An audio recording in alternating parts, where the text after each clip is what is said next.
Hello and welcome. My name's Ash and welcome to my YouTube channel, Ash Knows Travel, where we go over everything travel. And today we are doing a live travel advisor training on perfect inquiry form with JotForm, of course. I'm going to show you guys how to turn inquiries into income with the first step being absolutely flawless. Okay, so we're going to go ahead and dive in. Let me remove this little fancy banner here. And I do have a gift for you guys if you haven't seen it already. Right now, before I get into this though, make sure you guys like and subscribe to my YouTube channel. And if you guys enjoy this training at the end, please make sure you share it some love as well. So what are you guys going to learn today? Let's talk about it. We're going to learn first why the inquiry forms matter. Now, a lot of the time, I always like to talk about value, okay? And until you see the actual value in something, you don't understand it. So that's really what I'm going to show you in the beginning. I'm going to also show you the must-have elements to be successful for it, the step-by-step JotForm and implementation tips. I got you some tips on it. I'm also going to walk you through my actual JotForm. And then at the end, I'm actually going to give you your own little copy of it. I have a template for you that you can put into JotForm and create on your own using my exact template. How do we like that? Yes? All right. So let's go ahead and dive into the training. So why your inquiry form is everything. Your inquiry form creates the first crucial impression that shapes how clients perceive your business. When designed effectively, it should collect the right information from the very beginning, save valuable time by pre-qualifying your leads, establishes your professional credibility, provides the foundation for personalized quotes and proposals. So honestly, this is the first thing they see. Anytime that people go to look for your business and they want to do a quote request, this is it. So you need to really wow them in the beginning so you don't have to wow them in the end, right? We got to impress them all the way through. What is the anatomy of a perfect inquiry form? Of course, at the beginning, we need to have some kind of introduction. Has to have a little catchy, intro and maybe an incentive that encourages them to complete it. Even, of course, making sure right at the bat we collect essential contact information. Next, it needs to have trip fundamentals. Gather trip basics, traveler breakdown, accommodation. I have all of this listed. I'm going to give you guys like a whole form set too in it. Of course, the financial and timeline details. Have to establish the budget, booking the readiness, how fast they want to book, and if they have like deposits, etc. And then, of course, tracking and next steps. You want to make sure that your inquiry form also includes a lead source tracking. And I'm going to explain that to you guys in a little bit and provide a strong call to action confirmation. So these elements work together to create a seamless experience that converts casual browsers into actual clients. Now, pro tip, before I even get into the nitty gritty of it, there are just some things that we can't just not have on our quote form. So feel free to screenshot any of this. I'm also going to give you the template of what it looks like, but I want you to understand the important components of each individual question inside the JotForm, because you might see something at first and be like, yeah, that doesn't matter. But actually every single part, especially of my JotForm, has a purpose. So let's talk about it. Of course, you want to have first their full name, their email address, and their cell phone number. You want to always have their full name because you need to be respectful in how you talk to them first, right? Secondly, you also want to have their full name because sometimes you might run into a situation where you need to go in there and reserve something because you think they actually might like this. It makes it real easy to just put their name in there. We can fix a birthday later, right? But I like to go in there and kind of get that. The trip specifics. We need departure dates, return dates. We also need to know if they are flexible with their dates. And I also like to ask them something along the lines of how many days do you actually want to go? Because they'll normally give me a rough outline, and then they'll give me how many days they actually want to go. Number of travelers, we need the adults, the children, the ages, and especially the date of birth. A lot of cruise lines have cutoffs for children, that are aged like 13 above, 12 and above. Sometimes it doesn't get counted towards the discounts for children. So don't just ask somebody, okay, well, what's your child's birth, right? We actually need to know the date of birth in case they actually turn a year older before the trip comes. Types of vacation, cruises, all-inclusives. What exactly do they need inside of that? Do they need the flights, the transfer, the hotel? Do they need flight, hotel, and cruise? Do they need excursion, activities, tours? All of that needs to be in there. And then the biggest thing, departure port or their port in general. If they're doing a cruise, you want to put a port that they are closest to, because you do not want to sit here and be like, well, I think they're close to like the Florida one, and then they actually want to fly to New York to cruise out of. Like, you just need to ask them what port they want to go to, and for everything else, wherever the departure airport that they're flying out of. Some places have multiple airports, like where I'm at in Houston, we have Hobby, and then we have the international. If I'm going somewhere local, I'm going to go out Hobby, right? So it's just best to ask them what their requests or requirements are. Next, qualifying details. The total budget is the biggest thing I like to ask, because let me tell you something. If you haven't taken my identifying bookers and lookers, training that I have from before, everybody has a budget, especially if they sit here and they tell you, I don't have a budget. Yes, you do. Even rich people to the like millions, billionaires, whatever, they all have budgets, because they wouldn't be that rich if they didn't. All right. So what I like to do is I like to just ask the total budget. And sometimes I like to ask even more deeper. Sometimes I'll go in and say, I switch this question out every once in a while. Sometimes I'll even say per person. I don't know what it says right now. We'll look at it. But I need to find out what they really expect to pay, because I don't want to just quote them a trip and give them everything they want and then realize that they don't even have the budget for it, right? Readiness to place a deposit. This is a big question, and this is one of the most important parts that I like to use for identifying if someone actually wants to book. Special request. A lot of the times they can put if they have like a disability, or if they need, accommodations, food preferences, and stuff like that. I put that in there so I know how to basically handle a situation. And I also like to do a lot of the times why are you planning this trip? So I can know if it's like for a birthday or something like that, to kind of throw in some extras. And then the biggest one too at the bottom, lead source information, how they found you. Okay. That is so important, because that lets me know where I need to focus my marketing on. So we have that in there too. Next, design tips for high converting forms. Okay. There is a part in JotForm where it says break into logical sections. It's called page breaks. Make sure you're putting in some breaks in your page. Don't sit there and show like all of the questions in there, just kind of break it up a little bit. Don't overstimulate these people when they're answering your questions, okay? Implement conditional logic to show and hide relevant questions. I can show you guys that. I have my JotForm up.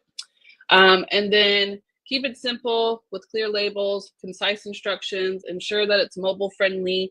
JotForm handles this automatically, but I put that in there in case you don't want to use JotForm. Some people also like to use Google Forms, but honestly, JotForm's the best because it actually notifies you and there's an app, right? A lot of the times when I used to use Google Forms, it would never email me when people actually put in stuff, and that used to drive me crazy. But now JotForm will send it straight to my phone. I can edit the form on my phone. I can send the form from my phone, and it's just better that way, okay? Incorporates visual elements like banners or logos. Make sure it has your impression on it, and reserve lengthy text for helper prompts and not main content, like at the end, okay? So let's see. Here's a blueprint if you want to make your own. This is exactly the order you want to go in. I'll leave that up for a few seconds in case you want to go back and change it later on. Just screenshot this, okay? This is just the best way to put it in order, honestly, I feel. But feel free to screenshot it. I'll leave it up for a couple of seconds. Yeah, you can just pause it later on if you want, because this live also turns into a recording. So I get asked that a lot. I'll use a second to talk about that. My live streams, they stay like the same link. And so if you're watching this and you ever ask me, am I recording? It automatically records the live streams and then just loads it straight to my YouTube channel, and it will say lives. And you just click on it and they're right there, okay? So if you need to come back later on, you can come back. For now, screenshot just in case you need it. All right, next. Now, here is my JotForm. Now, my JotForm looks a little funny because I implemented it into these slides, but you'll notice one thing about my JotForm, that it says it's like a one question per ordeal. Do we notice how it looks a little bit different from the average JotForm? Okay, now when I share my inquiry form template with you guys, it's not gonna look like this. I'm gonna show you guys a couple of things inside actual JotForm in a minute, but I just wanna show you what mine looks like before we get into it, okay? So mine's gonna be per question, but typically it will come all together with all the questions. I don't like to do that because with the per question one, you get this fancy little background for free, okay? I like that, it looks nice, let's go. Now, what did I tell you guys? You want a warm welcome, you want a catchy title, and then if you have an incentive voucher that you guys use, you want to offer it, right? So that's what it does. Catchy title, we're so glad, tell us about your dreams, blah, blah, blah. Instructions, offer. Ooh, incentive to book with you. Yes, okay, next. First name, last name, we already know that one. Oh, I have to fill it out. All right, well, today we're filling it out. Email. If I don't fill it out, we're gonna have to do it like manually, and then I get mad. But you guys already see all the obvious stuff, right? I already did the main stuff. Name, email, phone number. Yep, okay, great. Now, what do you want? So let's just say for today, we want a cruise, we need an airfare, and a hotel. All right, great. Oh, they also have activities. They also have other. We can just type in there what we want. Nice. Okay, departure date. So let's just pick something. Okay. Return date. No, stop. Hold on. Okay, great. Keep going. Are you flexible on your dates? Yes. What's your ideal duration for the trip? Let's just say 5 to 7 days. Yeah, okay. How many travelers? 23. Wow, that's a nice number. Okay, here's another one. When your children will be traveling with you? If yes, please list their ages. So I do this a little bit differently than how I explain it in the slides, but how many travelers, and then how many will be kids? So example, 3 kids, and then their ages, right? That's exactly like that. Nice. How many rooms do you need? We need 4. Accommodation preference. I use this as a, how much is your budget actually looking like? Are you trying to get one of those fancy rooms? Or are you trying to get a standard room? Let's be honest. All right, standard room it is. Fantastic. Next, destination choice. I was gonna say Bahamas, but nobody really goes to the Bahamas, do we? Oh, are we taking a cruise? Okay, we're gonna go to the Bahamas. I think we're taking a cruise. Where are you departing from or cruise port? There's that question. Let's just say Tampa. Yeah. All right. Do you need transfers or rental car for the airport? Yes. How much is your total? There it is. I know I'd have it one way. Total trip budget in US dollars. Okay. We're going to say like $8,000. Oh, 8,000, not 80,000. And then are you ready to secure your trip with a deposit once we find the perfect match? Prices may fluctuate until the deposit or payments made. Yes, honey. Yes, pay in full. Oh, well, we also have a deposit ready. They put no, that means I'm not spending a lot of time with this, but we don't have that kind of money. We're going to be deposit ready. All right, reason for travel. I put this in here for a reason. I always told you earlier, but also I'm going to reiterate it here. The reason I like to do this is because if they have a reason to go somewhere, that tells me that I know they're going to book regardless. And so I use this as a, okay, I know you're going to go. If it's just something like for fun and they want to do vacation, then they're going to not be as like forceful into going. But if it's like for a wedding, a birthday, girls trip, that means they're going to go regardless, right? So now I know I just need to impress them. If not, then I know I need to go a little bit harder when it comes to the quotes and all of that. Next. Would you like to add travel insurance to your booking? Note, declining insurance may result in higher costs for changes or cancellations, and some rights could become non-refundable. Okay, maybe. Now, kindly provide any instructions, special, additional, and you should be aware of, any restrictions, preferred resort choices. I do this because I've had somebody had me go on a whole search and then they already knew what one they wanted. And I was like, why'd you do that? Cruise, activities. I've had somebody come in here one time and do a request form and they were like, anything but Carnival. And I was like, oh, thank God they told me that because I was going to suggest Carnival. All right. The provide. Okay, this should say the more I provide, the better I can cater to you. Your food allergies, restrictions. Wow, what happened here? This is ChatGPT. Food allergies, restrictions, desire for 2-day hopper passes for Disney World, interest in cruise excursions, or preference for first class pricing. These are all should be examples. Okay, like you need to work on this too. Like I didn't had it all messed up. Look at that. It's all right. How did you hear about us? Also important. This is where I list all my stuff. Referral, Travel Leaders Network, Google, Threads, TikTok, Facebook, Instagram. Then I even have like I should have like a other. No, they don't have a other. Referral. Thanks. All right.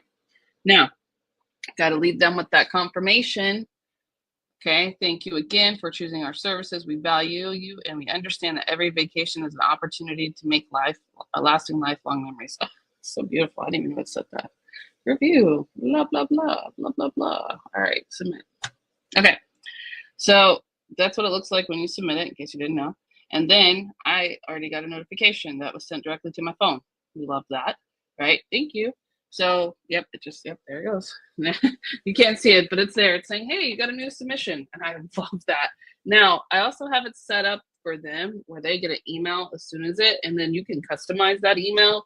And it says like, thank you, we'll be in touch within 72 hours, blah, blah, blah, right? And so can't really show you that part because I don't want to dive too deep in my email because YouTube does not like that, but you get the idea, yes? All right, let's go. Now, next thing. Okay. Oh, there we go. So some JotForm power tips. The field type section, let me just pull up my JotForm real quick, hold on. The field type section is important. I'm gonna edit you. Let me edit you. 1 second. Let me log in a JotForm. Go away. Edit form.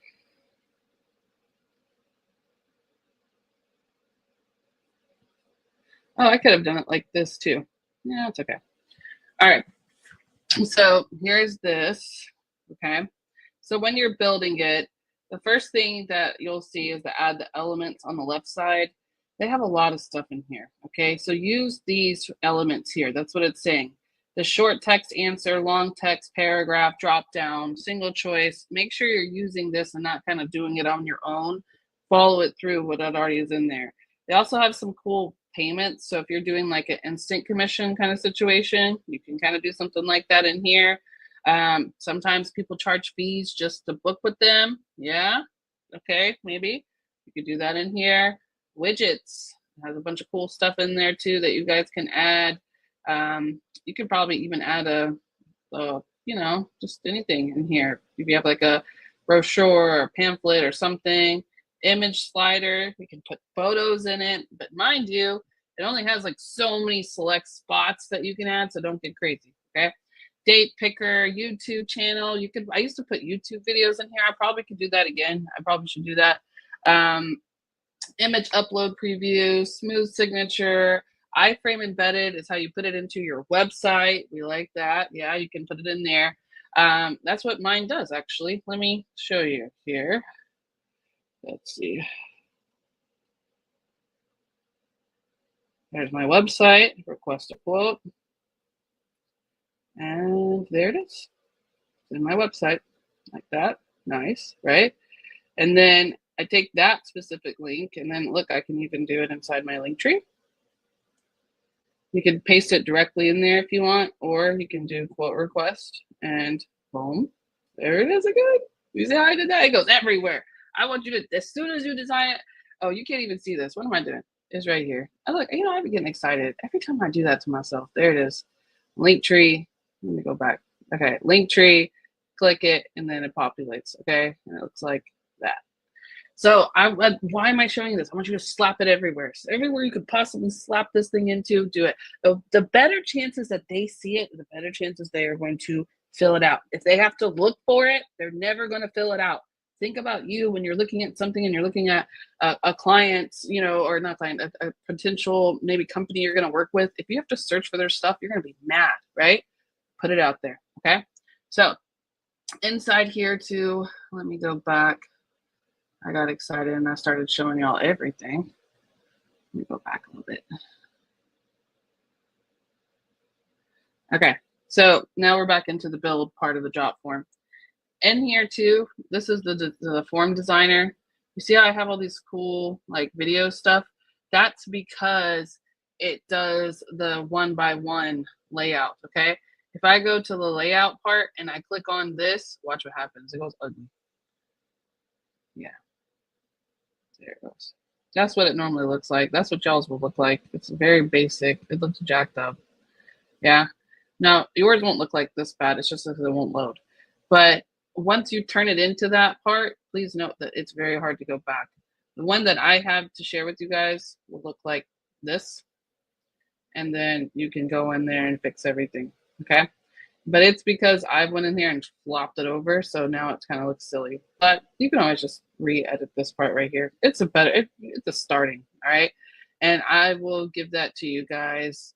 Give me 1 second. I will go to my studio real quick, and I will give it to you right now.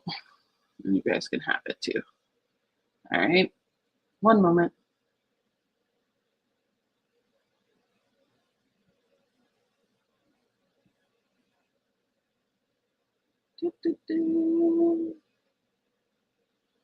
All right, you should have it in a second. I posted it in there in the chat and it'll populate. You guys can click it, and then even if you ask me for it later, I'll give it to you guys, and I'll update the description later to have it in there too. Okay. Actually, yeah, it should. Let's see if it might be in the description already. All right, so you guys have it. Okay. So let's go in here and let's just look a little bit more about what you can do with the forms. Okay, so JotForm power tips, field type section. Like I said, make sure you pick what they're actually meant to do. Don't try to go crazy with it because it will jack up the form. Simplify decisions, implement the yes and no questions to streamline the commitment choices, and number of fields for ages and budgets. Okay, make sure you put the short text for those so they can fill it out. Visual enhancement, insert the image of your brand. You can see my logo was on there. You can see the beach was in the background. So it kind of sets up that like kind of professional setting. And then also, let me show you, how can I, let's see, the one that I want to show you real quick too is in here. So go back to the JotForm. In the settings section, guys, the emails, that's where the autoresponder is. So this is to me, and then JotForm sends them an email too. This is where you can edit it and put, you know, what you want in there. And then this is the one that sends to you. So this automatically comes this way. You can also set up that conditional logic. So you know how when you're asking a question, but you don't want it to show all the time, you just only want it to show if they answer a certain way. It's this right here. But honestly, so if it's like, if they select name, then show them is filled, then you will tell it to show and then put it in there. Does that make sense? Okay, it's a little complicated, but if you want to do that, you can. Please don't do that. Stop it. All right. I was joking. Yes, thank you. All right. It can skip a page, custom change a thank you page, email recipient. It can do a whole bunch of things. And this is like a workflow in a way. They also do have workflows that you can create. You can also do integrations in there. So if you want to do like your Calendly, your PayPal, you want to get paid, you can do stuff like that. And then that's the thank you page right there. What else do we have? The sign, I don't use the power of sign, okay? And then mobile notifications too. So that's pretty much it on that part, okay? That's all the kind of cool stuff you can do. But let's talk about the biggest mistakes to avoid. information overload. Do not slap too much information here because they will not complete it. Poor structure. If it has a really weird flow to it, they're also not going to complete it. Make sure that you guys can see it on like your phone to make sure that it actually works. Make sure you test it, okay? And then also make sure all the questions have an actual purpose. Don't ask too many questions, but make sure each question has an exact purpose of when you're asking it, and it kind of fits your personalization into your service approach. Now, follow up. This is the one thing that nobody does, and I'm about to tell you right now. As soon as they send you that email, and now you're working with the client, I want you to take that email and add it into your CRI system. I automatically add it into my commission tracking form, like the one where like I put all my clients' information, when they're paying, have I been paid? Like I have a whole thing for that, okay? And I've shared it before in a training a while back, but I go in and add it there. Another thing that I also do, okay, I save it as a contact for my leads, for my email list. We have branch up emails that can go out. You can also create your own. Maybe one day I'll do a training on my newsletter that I have. But I set them up for a campaign too that kind of just goes through and like circulates back around. So if they're not booked with me, they already booked with me, they still get emails from me, okay? Then once you get that, make sure that you guys get this inquiry form. You better follow up, but then I can automatically send them a text message saying, hey, I got your quote request. I will have it within you 24, 48 hours, whatever I can do. You have to send an initial message because that form right there, when they send it, you don't want them to forget about it. You want to automatic follow up, then start working on the quote, give yourself about 2-3 days, whatever you need, send out the quote, rinse, repeat, right? Don't leave them hanging because after they send this, they've stopped thinking about it. So you got to remind them, all right? Final thoughts. Now, what to do with this form? Why are we doing this? This is going to help you guys get quality clients. This is going to stop that kind of barrier of, I don't know what I want. Nope, we know exactly what we're going for here, right? It's also going to help you qualify those leads. Also, it's going to help with the automation of replying back to them as soon as they send it, making it easier for you to contact them, maintain that just consistent communication that they're looking for. Make sure you guys are testing your form, okay? Make sure you check it every month to make sure that there's nothing that can improve. I just did it right now with you guys for July, right? And I already saw something I need to improve on, that ending question. And then, of course, make sure you share your form everywhere. I've already said this, but I put it everywhere. It's in my link tree. It's in my bio. It's in every part that they can see a part of my business. It's on every single page of my website. It's on every single page of my link tree, etc. Why? Because the easier they see it, the better, the faster they can book. You can even put it in your email signature too, right? So lastly, let's build it together. I've already shared the form with you. If you need me to share it again, feel free to comment below and I will go ahead and share it with you. But all you have to do is basically go in and use that template, then you can start editing, okay? Build each section, make sure it fits your kind of flow, make sure it has that conditional logic if you need it. And then of course, make sure you take out the branded elements and put your own, okay? Please, please test it thoroughly before you publish it because once your clients see it, that's the first impression that they get of you, all right? Now, lastly, that's all I've really got for you guys today. I want to say thank you so much. Make sure you guys stay connected with me, like and subscribe to my YouTube channel, and join me tomorrow. We're going to have a Vax quote presentation using Canva. Whew, that's a big guy. Wow. Okay. I'm impressed with myself sometimes. I just show up for these things and hope for the best. No, I'm just kidding. So I will see you guys tomorrow. We got right here, Wednesday, July 9th at 10 a.m. right back here where you are now. And we will go over Vax quote presentation. We're going to make a pretty presentation using a Vax quote. All right. I will see you guys then. So I'm going to hop over to my studio now. So if you've replied or anything, I'm going to go look and see what you've said. And if not, I want to thank you so much for attending today. And please make sure you guys show some support here, like, comment, whatever you need. And I'm here to help. I'll see you guys tomorrow. I'm going to go to my studio now and play a little background music for us.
Thank you.